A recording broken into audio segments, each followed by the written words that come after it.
সাবানের প্যাকেট দিয়ে আজকে তোমাদেরকে সালামি বক্স বানিয়ে দেখাবো। এর জন্য প্রথমে উপরের এই অংশগুলোকে কেটে দিব, এরপর সাদা কালার একটা পেপার পুরো বক্সের উপর লাগিয়ে দিব।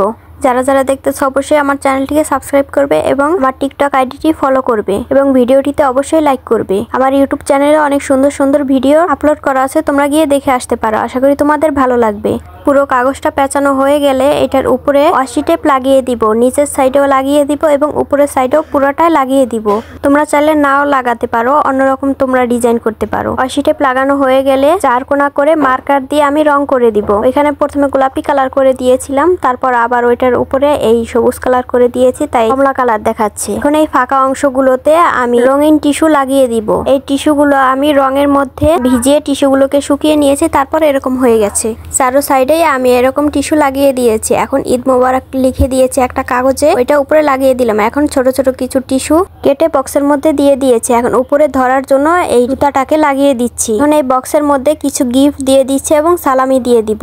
এই কানের দুল এবং আংটি বানানোর ভিডিও আমার ইউটিউব চ্যানেলে আপলোড করা আছে, তোমরা গিয়ে দেখে আসতে পারো। আশা করি তোমাদের ভালো লাগবে। এই তো তৈরি হয়ে গেল আমাদের ঈদ সালামি বক্স। সামনে আরো সুন্দর সুন্দর ভিডিও আসতে চলেছে। সবাই আমার ইউটিউব চ্যানেলে অ্যাক্টিভ থাকবে তো নতুন ভিডিও দেখার জন্য।